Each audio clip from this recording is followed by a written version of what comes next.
নবী সাল্লাল্লাহু আলাইহি সাল্লাম বলেছেন, বেলাল, আমি জান্নাতে আমি দেখেছি যে আমার আগে আগে তুমি হাঁটছো এরকম মনে হচ্ছিল এবং তোমার পায়ের জুতার আওয়াজ আমি শুনতে পেলাম।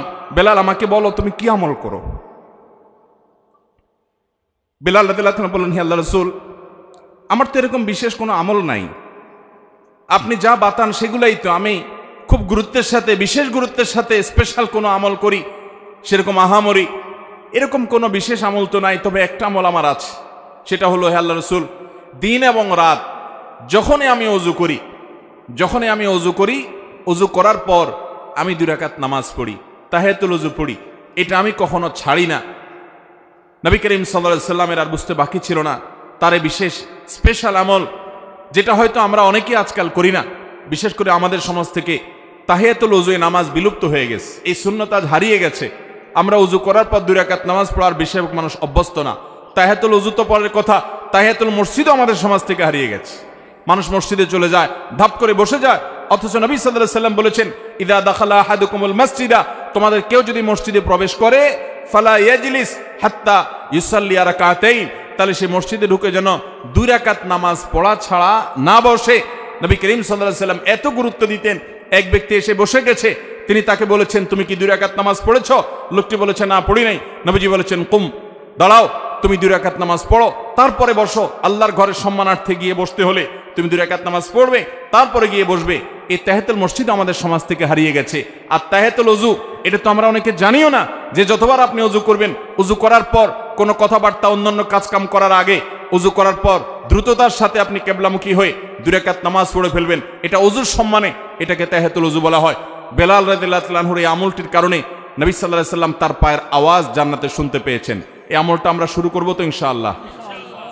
আল্লাহ আমাদেরকে আমল করার তৌফিক দান করুন। নবী করিম সাল্লাল্লাহু আলাইহি সাল্লাম জান্নাতে এরকম আর অনেকগুলো দৃশ্য দেখতে পেয়েছেন। আমরা এরপরে জানবো যে নবী করিম সাল্লাল্লাহু আলাইহি সাল্লাম মেরাজ শেষ করে, মেরাজের প্রাককালে, মেরাজের মধ্যে নবী সাল্লাল্লাহু আলাইহি সাল্লামের জীবনের সবচেয়ে বড়, মেরাজের পুরো সফরের মধ্যে সবচেয়ে বড় ঘটনা কোনটা ঘটেছে?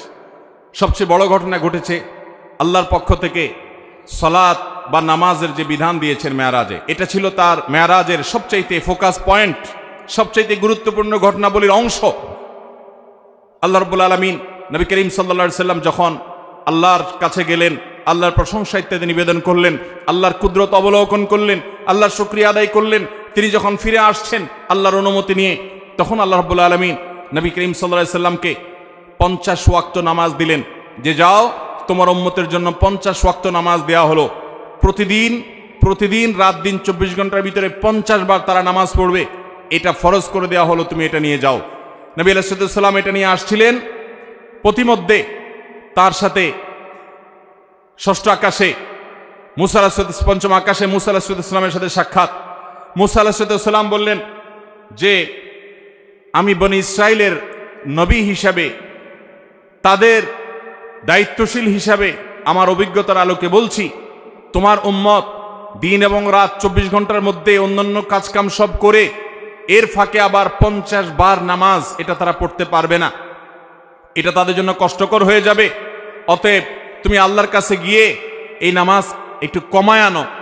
নবী সাল্লাল্লাহু আলাইহি সাল্লাম আল্লাহর কাছে গেলেন, যা বললেন, আল্লাহ, আমার উম্মতের জন্য এটা অনেক কষ্ট হয়ে যাবে, আপনি একটু কমায় দেন। আল্লাহ তাআলা তাকে 5 ওয়াক্ত কমায় 45 ওয়াক্ত দিলেন। এরপরে আবার আসলেন, মুসা আলাইহিস সালামের সাথে সাক্ষাৎ, তিনি আবারও বললেন একই কথা, আবারও নবীজি ফিরে গেলেন, আল্লাহ তাআলা আরো 5 ওয়াক্ত কমায় দিলেন। এভাবে কমাইতে কমাইতে 9 বার আসা যাওয়া হলো এবং 5 9 45 ওয়াক্ত নামাজ কমানো হলো, থেকে গেল 5 ওয়াক্ত।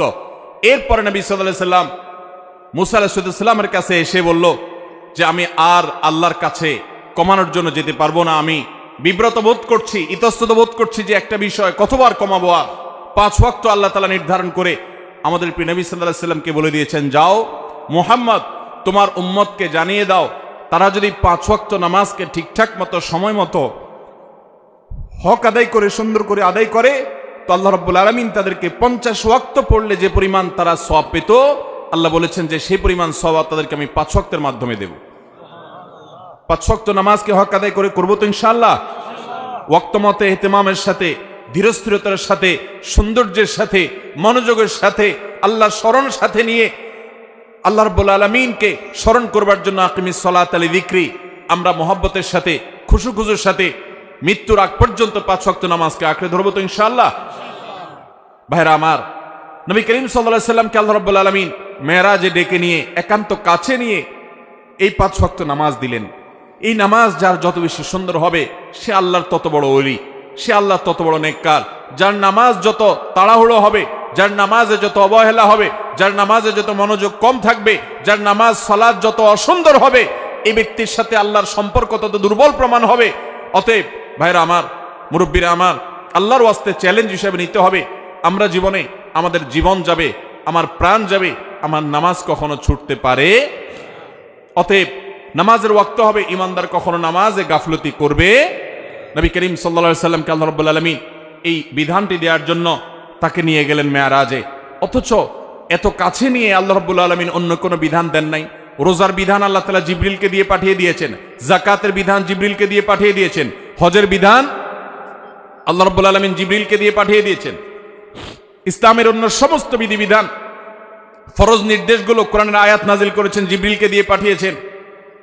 5 ওয়াক্ত নামাজ এত গুরুত্বপূর্ণ, এত গুরুত্বপূর্ণ যে আল্লাহ তাআলা তার নবীকে ডেকে নিয়ে গেছেন নিজের কাছে, একান্তে ডেকে নিয়ে নিজে সরাসরি এই নামাজের নির্দেশ দান করলেন।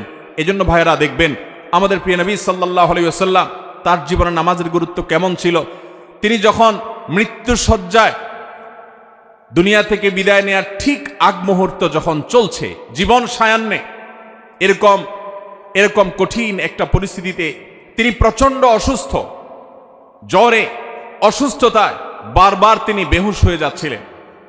তিনি পানি আনাচ্ছিলেন, হুঁশ আসার সাথে সাথে একটু হুঁশ ফিরে এসেছে, সাথে সাথে পানি আনালেন এবং পানি ঢাললেন, ওযু করলেন, মুখে পানি ঢাললেন, শরীরে পানি ঢাললেন, ঢালার পরে কিছুটা আরাম বোধ করলেন, আবার সেন্সলেস হয়ে গেল।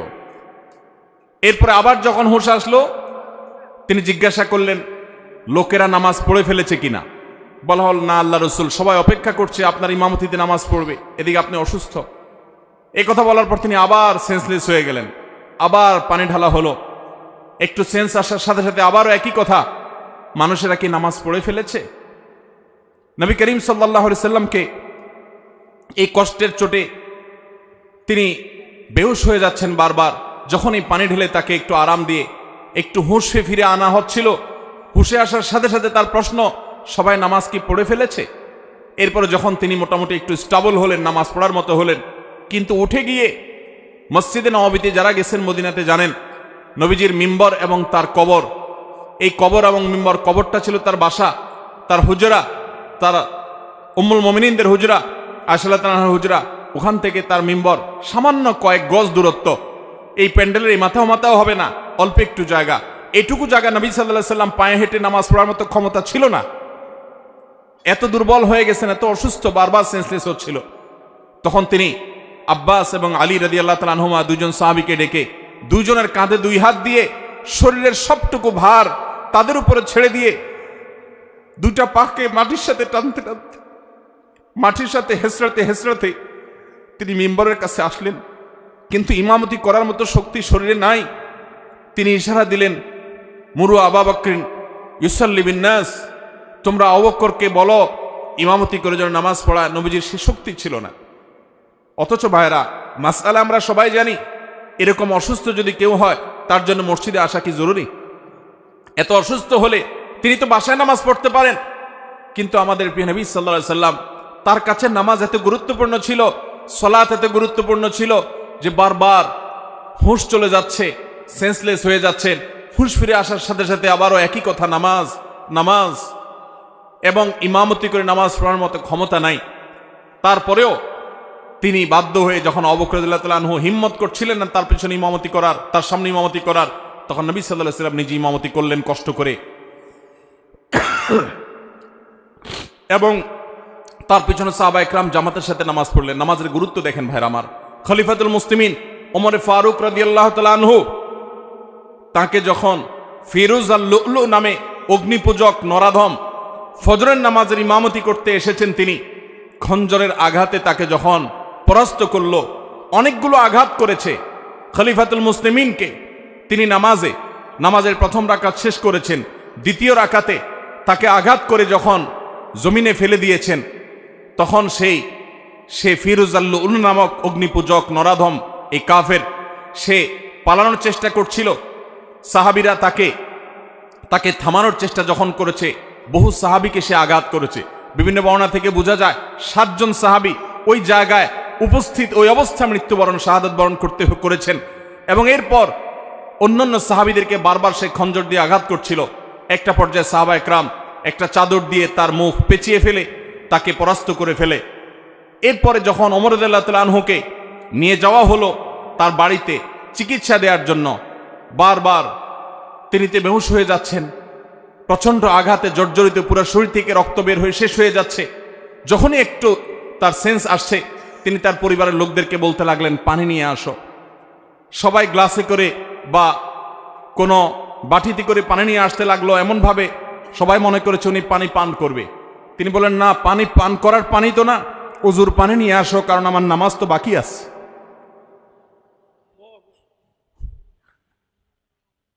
ওযু করে তারপরে লোকদেরকে নির্দেশ করলেন নামাজের আয়োজন করার জন্য। ভাইরা আমার, নামাজের গুরুত্ব আজ মুসলমান আমরা বুঝি না।